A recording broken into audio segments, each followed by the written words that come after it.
it will be Pacquiao's got more to gain, and Mayweather's got a lot more to lose in this fight. For many. Number one, unfortunately, we live in a very cynical time where people want to see certain people lose because they want to see someone vulnerable. I think people want to see Mayweather vulnerable. They want to see how people. But you see, the thing if they lose, how they react to the loss.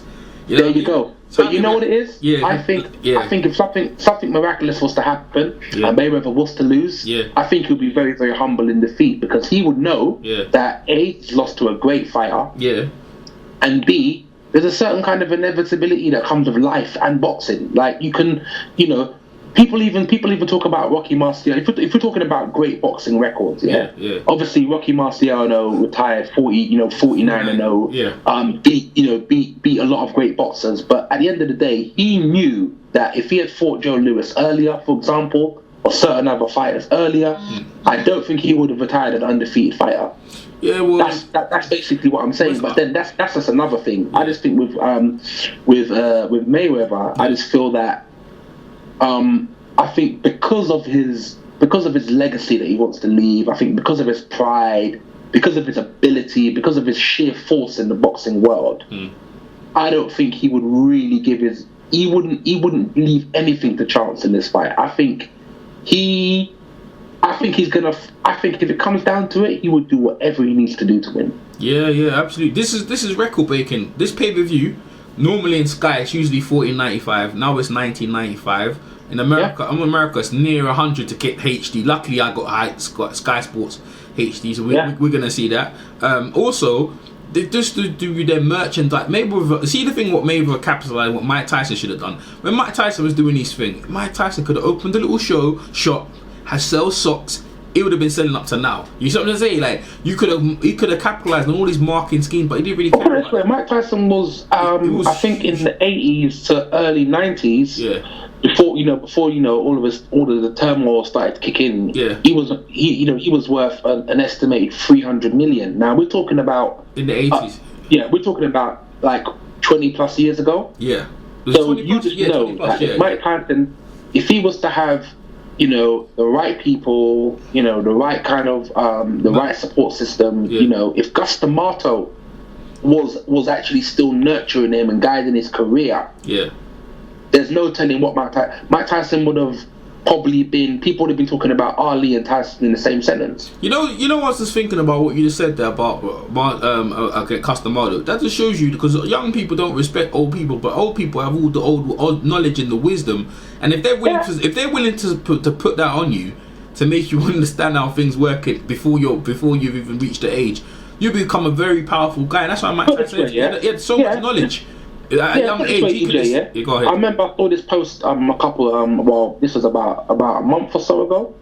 I saw this post that they were talking about greatest heavyweight fighters and this, that, the other, and people were saying, I don't even think about putting Mike Tyson there, blah blah blah. Mike Tyson flopped, this, that, the other. So basically, they were kind of in my opinion, not really giving Mike Tyson the kind of adulation and the props that they should give him. Let me tell you something about Mike Tyson. When Mike Tyson came out, number one, he won the world championship when he was 20 years old, mate. Now, anyone knows, 20 years old, knocking out men that are 7, 8, 9, 10 years older than you, that's scary enough, right? So he's done that. So already, no boxer's done that in the history of heavyweight boxing, ever. Not even Ali. Ali won Olympic gold. Hold up. So, as far as you know, because I might get you on this one, innit? But on record, on record. But you see the thing is, you know, man like Sam Lamford and them man there, innit? They were fighting at the young age as well, innit? And Jack. Yeah, I'm talking about like on a broadcasted international heavyweight level. Do you know what I mean? I agree with you. I agree with you. In the new age. It's a phenomenon. 20-year-old, 20. But you know what? He's not no normal 20-year-old though. Like, you know what I'm saying? Well, this is what I'm saying. So this goes back to my point again. I was saying about Mike Tyson. It's like people were, and I'm just talking about like when people don't give greats the props that they need to give greats. When Mike Tyson was that age, even going from 20 to 23, he was probably the most unique, the most vicious, the most hard punching, the most technically skilled, the most defensive, the most offensive. He was basically the complete boxer. Right? So people need to remember that. People need to remember that you can't say Tyson wasn't great because this, that, the other. If you look at Tyson's career defeats, they all came at major lapses in his life. They all came when he had publicized problems, when he had people trying to accuse him of rape and him going to prison. All types of shit he was dealing with. If Cus D'Amato was still around, guiding him, just like, say, if you're talking about a football equivalent, like what Ferguson done with Ryan Giggs, for example. Giggs came in, he was 17, turned Giggs into a world-class left-sided midfield player. Cus D'Amato, that would have been his equivalent to Tyson in boxing. Tyson, I believe, would have probably remained undefeated. Under Cus D'Amato's tutelage? Without any shadow of a doubt, he was doing things when he came in as a boxer that people were kind of like, we've never seen this before. We've never seen this sort of this dominance before, ever. Even Ali, after Ali won the Olympic gold when he was 23, and I think he turned pro around a similar age, to my knowledge. Ali was really kind of, he kind of built up his reputation over the years until he got to a position where he was so dominant and so wonderfully skilled that everyone was singing his praises. And obviously what he done outside the ring added to his greatness. But Tyson was doing that when he was years younger, and he was doing it he was doing a similar thing but on a destructive level. Yeah, but I talked to a lot of guys about it. I've talked to Dr. Benny Pacheco, Ali's doctor, and I talked to Steve Lott, and that was Tyson's corner man, and Dr. Benny, he said he weren't fighting no one. He said, he said, and this is a quoting, he said, you think the likes of Muhammad Ali would have lost to a Buster Douglas? Because Ali would have never lost to someone like the likes of that. And then when he said that, I actually looked at it. Look at Ali's record, the guys he lost. He lost to a Hall of Fame. If he lost to a Hall of Famer. Lost to Hall of Famers. He'd never lose to someone like a Chuck Webner. And a Chuck Webner and a Buster Douglas, Buster Douglas is better than Chuck Webner. But you see what I'm talking about, you know what I'm saying? He would have never lost to that type of thing. To me, someone can easily say that, but when I think Ali would never have lost to someone like Buster Douglas because of Ali's sheer discipline and fuck that, bro. It's too much that he wouldn't have it. Ali would never have had that, No, he wouldn't have it. With the Buster Douglas fight, that was a 40 to 45% Mike Tyson. No, but you know what? Yeah, listen to this, right? I talked to Steve Lott at the time because he left him, right? After the Spinks, they left him, yeah? So you had the Bruno fight and then thingy fight. They came in, he was partying and they came in so undisciplined because Buster Douglas, remember, he quit against Tony Tucker, against other guys, lesser guys. So they're thinking, he might get a couple of bombs in him, we get this bum out and we can go and party. They came in underestimating this dude, not forgetting about his mum died and things he did, and he didn't care. He had nothing to lose, bruv. Like, and he came in and stuck it in there. He's basically put Mike Tyson through the pacing, and then even though Mike Tyson not did that, I was dying for that fight through that count, and that count to me was long. I don't care what anyone says, yeah. You know what it is though? To be honest with you, having said all that, Buster Douglas fought an amazing fight that night. He stuck it in there. He fought one of the most courageous fights you're ever gonna see. Any boxer put up. You know what you said about, like, he's not even a big normal heavyweight. Like, see, Mike Tyson knows how to maneuver, and like you said, maneuver defensively. But in this fight, he just stood in front of him, thought that would be good enough. Normally, he'll hit it. But see, the art of Cus D'Amato is what you're saying. Is that Cus D'Amato will do, like, he'll get hit by Tyson, but he'll be in a position where you can't hit him back. But this Tyson wasn't like that. He was right in front of you. No, he right in front of you where Douglas was popping that jab, and he was just catching it, and then the uppercut. No head movement. Not much. No lateral movement. No. Very, very, very little leg movement. He was still. But you know what? Yeah, go on.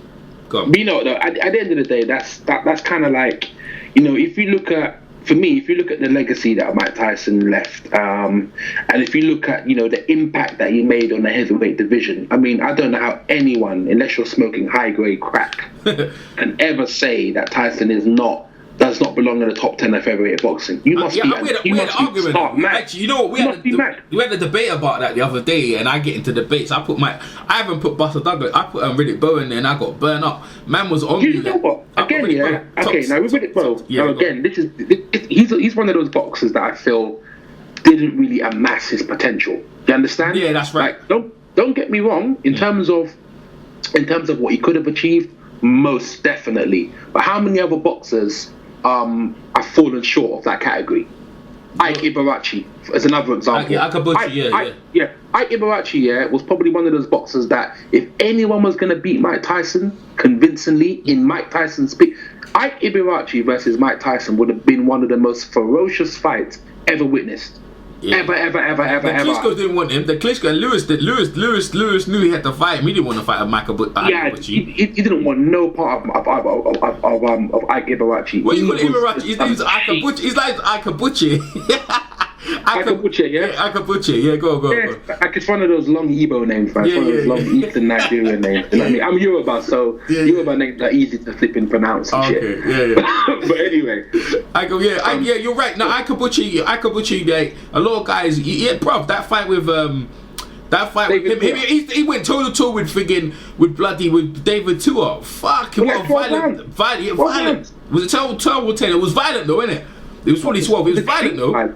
It's violent. It was violent. One thing is though, so the thing is, you're someone who's a boxing mastermind. You're an enthusiast. You know boxing you know boxing very, very well. So when you tell someone who's not so in tune with the science of boxing, they don't get it. When you say Bo, they think, oh, Bo. They don't understand it. They don't really get it. Bo's tough. If Bo had made the right sort of career choices and kind of just had that sustainability in his career, he would have been up there. You know what it was?